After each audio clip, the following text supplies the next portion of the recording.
Hey guys, so here bringing you another video. Welcome back to, well, it's technically a challenger kind of spectate, but the player right now we're watching is in Diamond 4, but is in Master Plus MMR.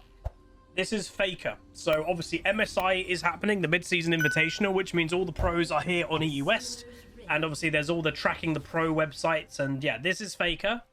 Nautilus mid. So people have been telling me about Nautilus mid, that people are playing it, obviously, in pro play. And I've personally not seen it in solo queue yet, thank God, because I think a lot of people will try it and it'll be probably not the best. Again, pro play where it's coordinated, you're making actively plays together, maybe you'll have jungle attention or Nautilus is going to roam.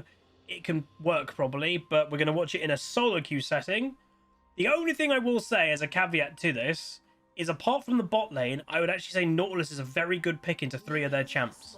Nautilus is very good into Yone, Bel'Veth, and Talon, especially Talon mid lane. Like, if you're playing Nautilus mid and you're in Aurelion Soul, in theory, obviously, yeah, you could get cooked and caught, but you'll probably play relatively safe and free farm and scale. But Talon, as a melee champion, has to go near this Nautilus, and that's where I think this Talon could struggle. So just to go over the runes at the beginning of the game: Aftershock, Shield Bash, Bone Plating, Overgrowth, and then Biscuit Delivery, Cosmic Insight, and then Attack Speed, Attack Ability Power, and Armor. So it is worth mentioning, like, people, I've seen it throughout the years, of people go, how does something like Nautilus mid happen?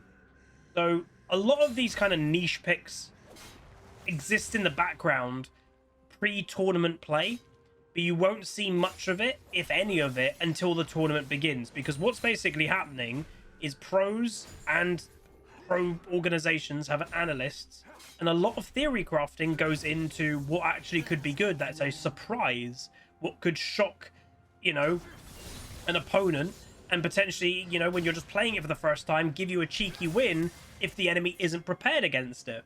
And that's where something like Nautilus mid, I imagine T1 and other teams that have played it, I think Caps has also played it, it will start with one player doing it. And you'd literally, and I'm not even kidding, the inspiration could either come from theory crafting, it even could come from solo queue, that in Korean solo queue, FAKER could have played against a Nautilus mid and kind of gone, huh, like, maybe that's worth a go. And then where FAKER's played it, but other teams might also prepare it, is obviously scrims happen. So T1 will have to scrim. That didn't look like it should have hit, but it did. T1's going to scrim people, and again, a lot of the time when you have scrim partners, like T1 will play, let's say, against G2. Well then, oh, they played Nautilus mid. Well, we're going to play Nautilus mid. It will slowly kind of get out there, even potentially before the tournament, unless they literally do not scrim with it. If they scrim with it, playing other pro teams, it's going to be really hard to keep that under wraps of keeping it quiet. And I'm sure some picks probably they literally do not play. Like a team that, like T1, that should make it to the near end stages of MSI, they may have a 1 or 2 extra cheeky picks like Nautilus mid that they're not even going to scrim with, maybe until the later stages of the tournament, when their scrim partners will become the teams that actually have already got knocked out. Because the way that scrimming works in tournaments generally is you won't really scrim in an insane amount against with teams that are already going. Oh, flash by FAKER, doesn't get the hook. Flash by Bel'Veth. Because obviously you don't really want to give any advantage to people that are playing in the same tournament as you. So T1, for example, before they came out here to London, they probably played against other LCK teams who aren't going to MSI, just as a bit of practice. And it's good for the other team because they get to practice against T1. And then once they are here and they've got their groups and all that stuff, then they know who's in their group, and they will not scrim the teams from their group, because again, you don't want to get too used to the opponent. You don't want to let your opponent get too used to you. And then as the later stages of the tournament goes, you'll probably scrim either teams from the other quarterfinal, so you're not against them directly, but you could be against them in the final or semi or whatever. Or you'll scrim teams that have got technically knocked out. Obviously, the disadvantage against playing against teams that are like that is, well, they're technically going to be worse than you because they've already got knocked out from the tournament. So you're going to have a harder time against the better teams, but at the same time, that's not the teams you want to always scrim against. So you can see Nautilus damage is actually not bad. If he ran Ignite, FAKER probably would have got 1 or 2 kills already. That is not bad damage. It is worth knowing two things. One, supports of high base damage, because they're not supposed to buy ability power and things like this, so they have high base damage because they don't technically build damage. But on the same... Oh my god, did he hit that? He hit that! Whoa, Talon panic ignited, and obviously that's not good because he just wasted ignite. I can't believe that hook landed.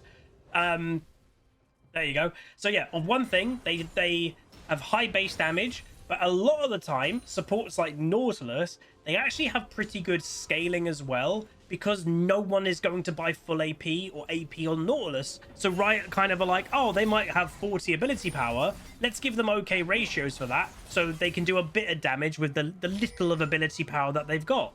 But what happens if you go 200 ability power on Nautilus, but then you've got good AP ratios? It's where something like Nautilus is surprising and actually can do a lot of damage, especially with Aftershock.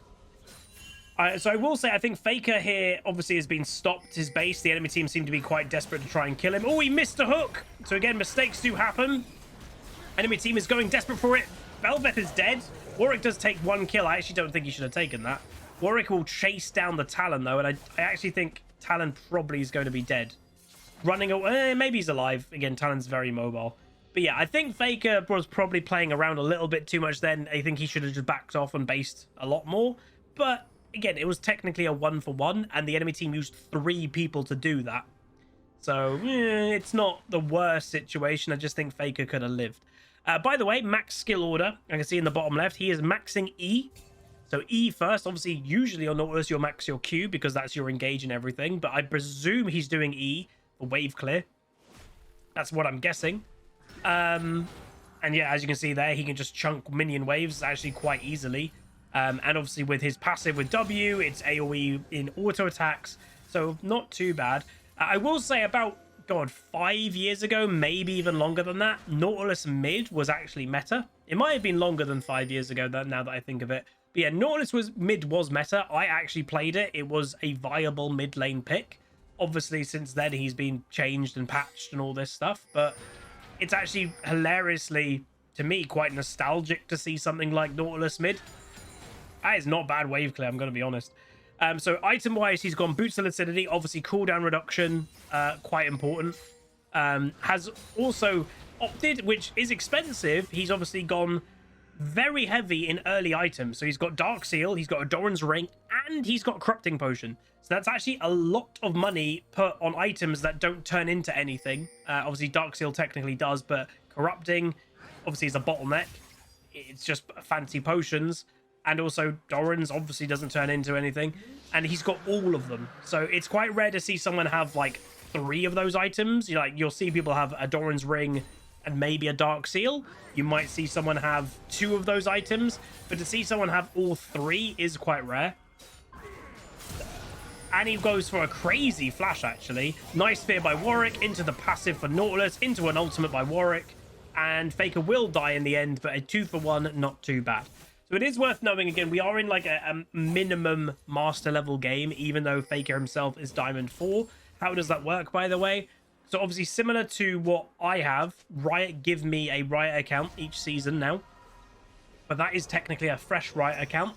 There are 2 different types of technical Riot accounts. There's fresh MMR, which is what content creators get.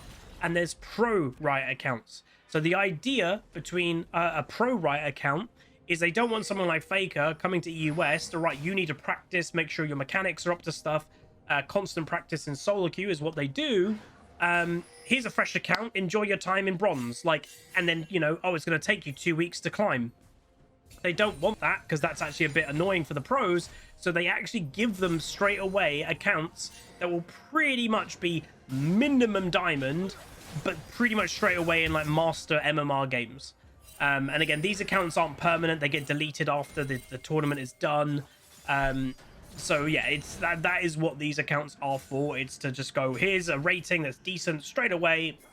Have fun in solo queue, and you're against pretty good players instantly. So yeah, I don't know why Annie was here. Very odd positioning. But as you can see, if you just see on the enemy on the here, like, I don't know how much, like, are there any known players in this game? Probably not. Again, Master obviously is quite a populated rank nowadays. It's still a very, very, very good rank. A lot of people try to downplay how good Master is. It's a very good rank. The only two groups of people that downplay how good Master is, and hell, even Diamond 1, are either Challenger players who are just the god tier players and they say every rank is bad, or then hilariously Silver players who just parrot what their favorite toxic content creator says. Like that, those are the only two types of players that think like Diamond 1 or Master isn't a good rank. It's a very good rank. I would say, even though I would like Riot to do a hard reset, I've said this for years, but I just don't know if that's realistic. People are asking what build is he going to do. So I think it's a mixture. I think there is AP involved, but later. I think, yeah, Abyssal Mask is first because it's just a very strong item. Hello, Annie. She doesn't have Flash, by the way. Swag Tuttle, 26 months of Prime. Haven't seen you in a while, bud. Look at that hitbox, by the way. Crazy. Does kill the Annie with the Ezreal ulti. Talon is also down bot lane, but trying to engage by himself into so many people. Double kill for Faker. And also Windfang, 35 months of Prime, says, hey, Huzz and chat. Hope stream is going well. We've had a bit of a mixed one. This actually is going to be today's second video because I've got a gap. And yeah, today the stream started really good with games, but then it kind of went a bit downhill. I'll just say spoiler for the main account, and we're actually a bit ahead in content. We started really good, and then I lost 4 games in a row. Just some really bad players going on. And again, some people have conspiracies of like, you know, since I've come back from the holiday, it's near enough been MSI. Whenever there's a pro tournament on your server, whether that's Worlds, MSI, or something like that, the server quality just drops. I don't know if there's any truth to that, but it has been noticeable that the games have been quite bad for the last week or two. It's not been good. Oh, actually, he's gone Even Shroud. Oh, okay. I mean, obviously, Even Shroud is a very good item for Nautilus because you are actively CCing so much. So either you immobilize people or you get immobilized. That target and all nearby enemies take 10% increased damage, which, by the way, includes for you as Nautilus. So let's, for example, say he opens with his passive or a Q. Then that enemy is taking 10% more damage from Nautilus as well. So it's actually kind of a weirdly good 1v1 pick as well. Look at that, guys. He's got no damage right now. He has no full AP item, and he is just murdering this Talon. He guessed where he was, couldn't find him. Warwick is on his way, and Warwick gets the kill. That is impressive damage. As I said, though, earlier, of any matchup that I would imagine Nautilus mid would be good, and obviously I've not seen many Nautilus mids, but yeah, Talon, I would say, is on the weaker side of a mid laner. I don't think Talon is great in mid lane anymore. I think he's fine, probably still in the jungle, but mid lane, I think he struggles.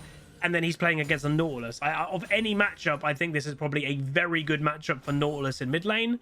Always worth knowing as well, you know, Warwick has helped Faker quite a lot, and this is one thing, you know, you can't really replicate, and I've said this for years.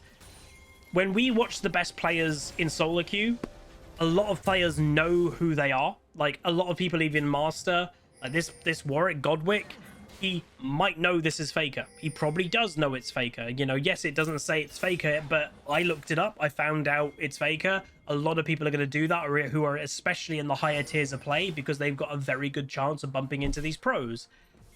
There is definite talk, and it's what I've always said, you know, even when we've watched like MagiFelix, one of the best solo queue players, when the best players are in the games, it gives immediate higher levels of trust to junglers especially, and they're going to give more time to those mids and to those players, because why wouldn't you? Like, oh my god, I've got Faker on my team in mid lane, I'm gonna help Faker. That is something that we cannot replicate as mere mortal players, and that's an effect of being one of the best players in the world, is in solo queue you also kind of get more help. Talon is going for it again. Nice hook by Faker. Into the kill. Talon does get the kill. Oh, Zig's positioning is a bit peculiar. He's trying to kill the Warwick, I guess. Gets feared and then gets killed. Not really sure why the Ziggs continued that, if I'm completely honest. I think he could have just made his way out. But they do get the enemy bot lane for 3 or 4 of them dying. So again, net positive, obviously, for blue team. Faker himself, 525, 120 farm. Highest farm apart from the Yone in top lane. It is quite weird to see, by the way, in top lane, you've got technically kind of 2 mid laners. I know Yone's a bit more, but Zed and Yone top lane, and both of them are running teleport as well. It's kind of weird. Phase Rush Z is a bit peculiar, but yeah. Medjai for Faker, or hello. So now the ability power can start building. So yes, he's got Medjai.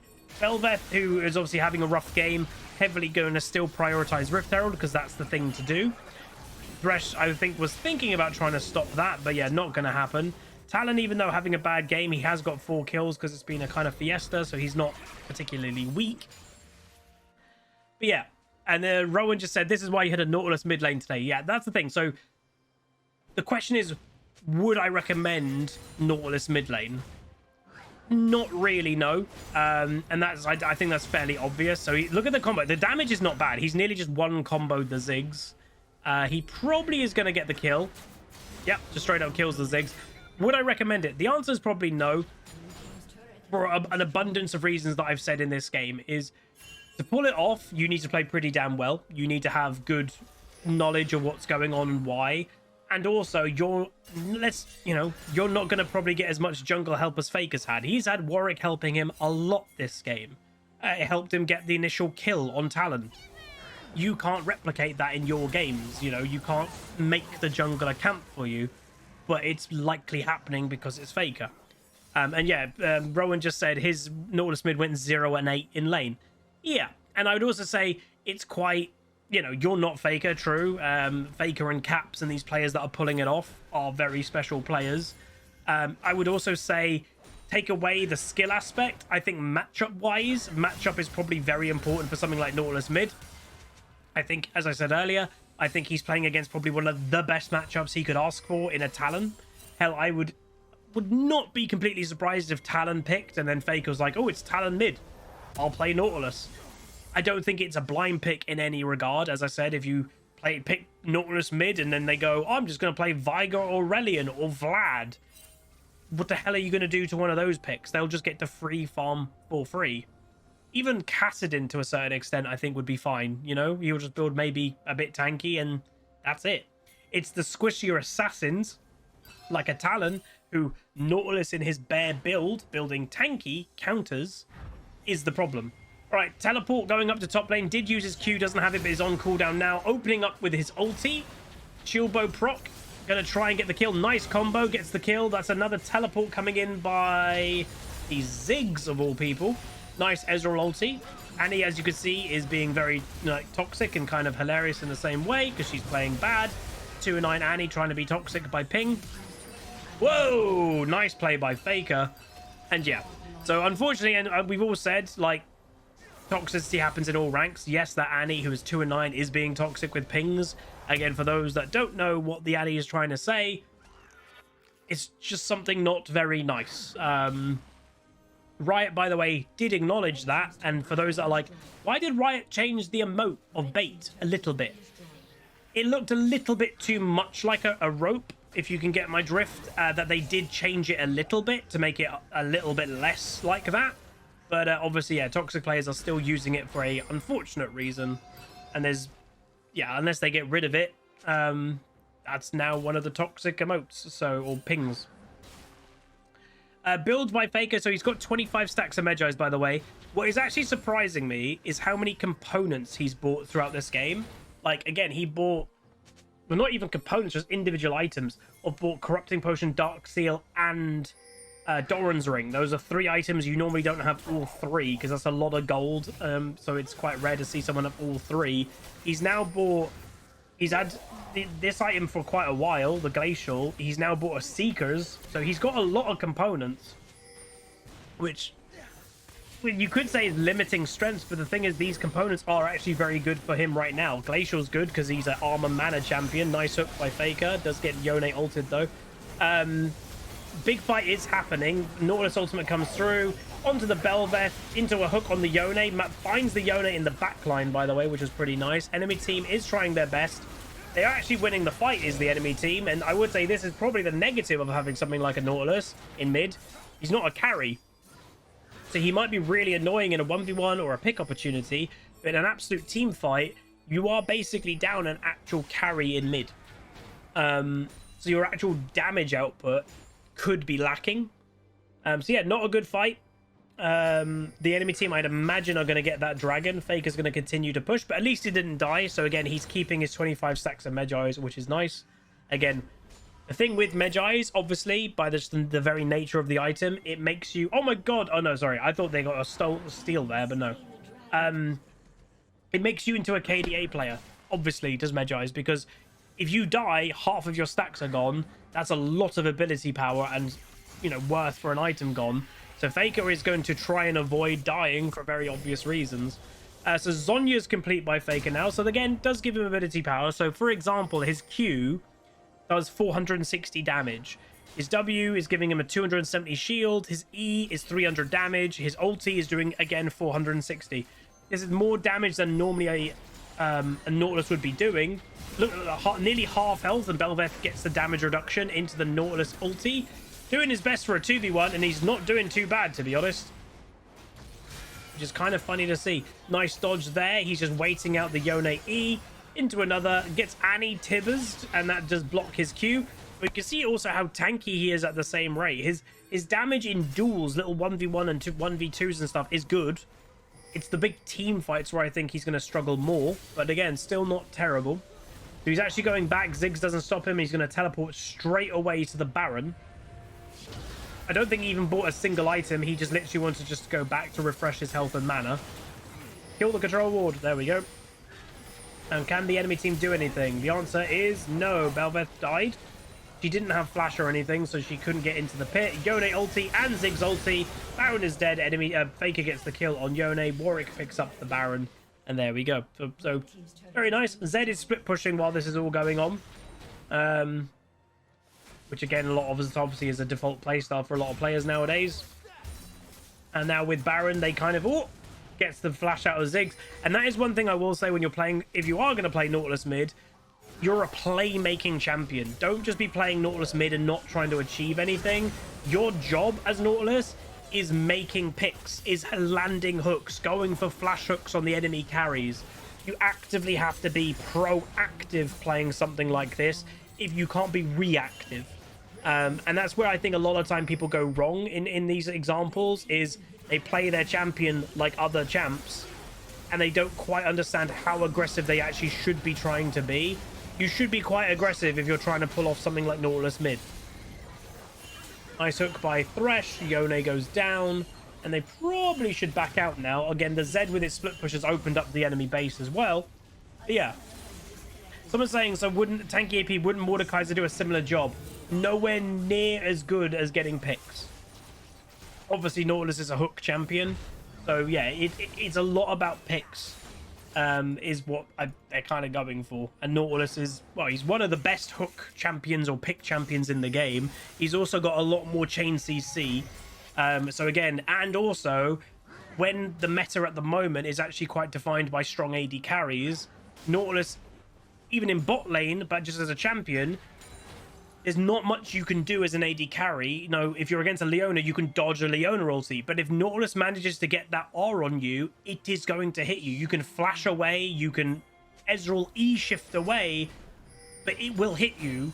Not many champions even have that as well. So it's actually quite valuable in that regard too.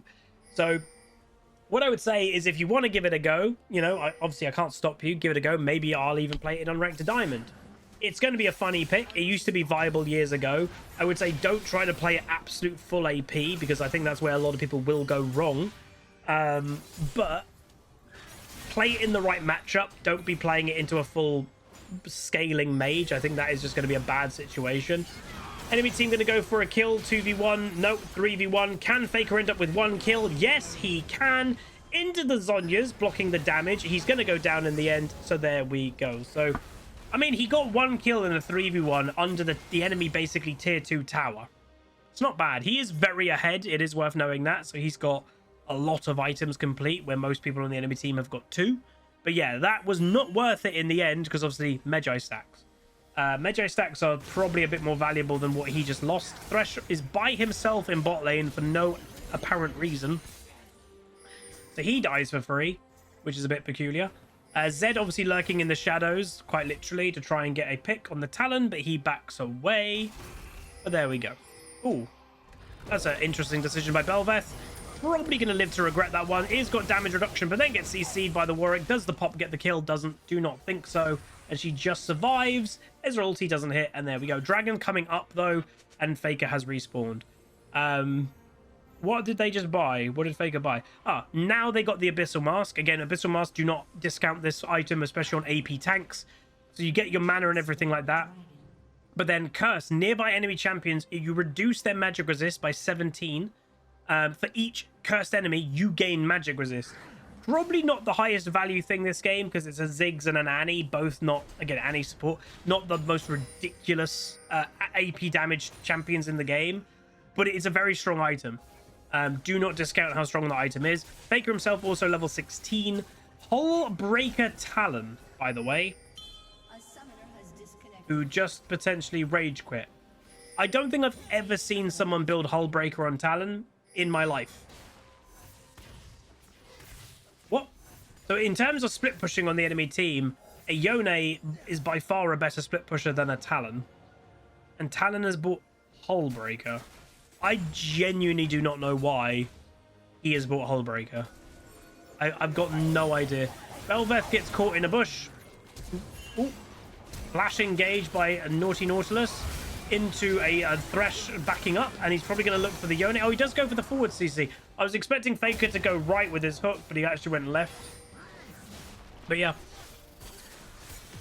Redemption just going to heal them a little bit. Talon is split pushing bot lane. If that isn't a tilted Talon, I don't know what else that is. Basically, that's a very tilted Talon. That's basically trolling. Anyway, enemy team, or Faker's team, into the enemy base. They could even look potentially for all the inhibs, which I think is what they're going to do. Faker himself is right. I'll go back and deal with the split push. He's got teleport available, so if he kills the Talon, he could then TP and help. And judging by the Talon being very tilted, he's just going to stay and do this. I actually think this guy's playing this on purpose. You don't take Demolish on Talon. This guy has got Demolish on Talon. This guy, I would guess, because again, you see so many weird one-tricks, he's probably a one-trick Talon that does this every game. I don't think there's a world that Talon should be played as a split pusher. If that's your play style, if you like split pushing, all power to you. Don't play a assassin to do that. Play an actual split pusher. That's weird. And now he's obviously realized, oh god, my team's being killed. I need to go back. He's going for a crazy all-in. Nautilus just needs to land. Okay, Warwick lands. Doesn't even get his ultimate off. Does Faker? Doesn't need to, I guess. And they end up killing the Talon. Going for a 1v5 engage. Yes, you can TP to Thresh Lantern. It is a physical property, the same as Jarvan E. Jarvan's flag you can teleport to as well. A lot of people don't know that. But there we go. So Nautilus mid. It's kind of what I expected. Faker did play it very well. Went 11-3-11. And I also can tell you guys... Oh, yeah, Zach Blobs, obviously. Faker did the most damage in this game. Just to tell you. So when I was looking at what game should we watch... I saw this one on Faker's history. Yeah, he did the most damage in this game as well, so do not discount his damage. It wasn't insane burst or anything. It just is sustained damage that he was constantly doing and constantly being involved in. So yeah, maybe give it a go, but be careful. Maybe give it a go in a normal game first or a flex game and then take it to ranked if you wanted to. But yeah, anyway, that's going to be it. If you guys did enjoy the video, as always. Oh, and also in the comment section, if there's any pro in MSI that's now playing on EU West and you want me to watch one of their games, let me know what pro that is, and I will probably do a few spectator pros. But anyway, like, comment, subscribe. See you guys next time.